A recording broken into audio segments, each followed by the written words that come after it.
झी5 आजच सबस्क्राईब करा आणि पहा तुमचे आवडते शोज। तुम्ही सगळेजण या पोरीच्या बाजूनी बोलता, माझ्या बाजूनी कोणीच बोलत नाही, तू सुद्धा नाही। आणि हा जगन्नाथ तो तर बाहेरचा आहे, तो परका माणूस येऊन काय वाटेल ते बोलतो मला, आणि तुम्ही सगळे फक्त बघत बसता। अरे त्याचा तर जन्मच झालाय मला त्रास देण्यासाठी, त्याची इच्छा आहे की मी असंच रडत तडफडत जगावं। पण तुमचं काय? हा, मला माझं कुटुंब हवंय, कळतंय का तुला? मला सांग काय फरक राहिला तुझ्यात आणि त्या जगन्नाथ मध्ये? तुम्ही सगळेजण माझा अंत बघताय, अंत। शांत व्हा, कुठलीच गोष्ट मी नाकारत नाही, पण ती कुठल्या अग्निदेव्यातून आले जरा समजून घे ना, नंतर बोलूयात ना आपण। मला नाही जाणून घ्यायचंय ती कुठल्या अग्निदिव्यातून आलीये, तिच्यावर काय दाबाळ कोसळलंय, ती कशातून गेलीये, ती निर्दोषी आहे, ती पापी आहे, मला तिच्याबद्दल काय ऐकूनच घ्यायचं नाहीये।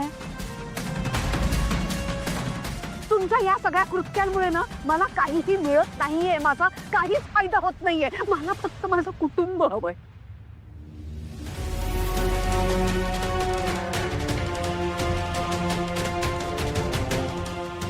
माझं कुटुंब द्याल मला? हा, अगदी साधं सरळ सोपं आयुष्य होतं माझं, एक प्रेमळ कुटुंब होतं। असं नव्हतं की आपल्या घरामध्ये काही प्रॉब्लेम्स नव्हते, काही संघर्ष नव्हते, असं नव्हतं, पण आपण सगळे एक होतो, आपण सगळ्या प्रॉब्लेम्सना एकत्र सामोरं जायचो। आठवतंय का तुम्हाला? ती कुठे गेली माझी माणसं? हा, तू विचार ना तुझ्या मनाला, हे सगळं कुणामुळे होतंय? या पोरीमुळे होतंय। ही जेव्हापासून आपल्या घरात आली आहे तेव्हापासून सगळे प्रॉब्लेम चालू झाले।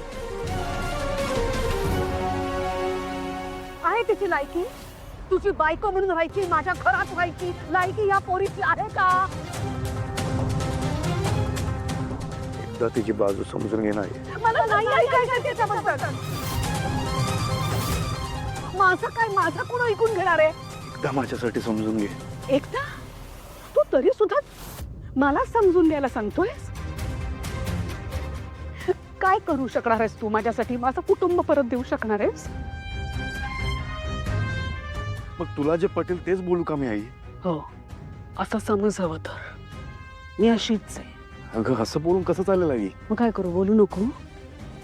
ठीक आहे, हरकत नाही, तुझी इच्छा नसेल तर आजपासून मी तुझ्याशी बोलणं सोडून दे।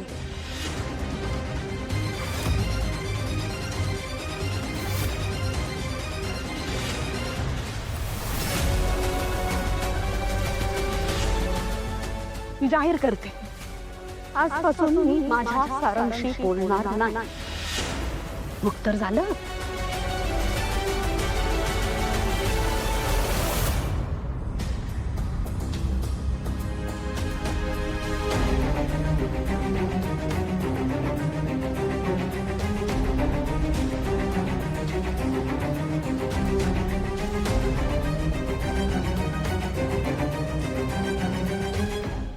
झी5 आजच सबस्क्राईब करा आणि पहा तुमचे आवडते शोज।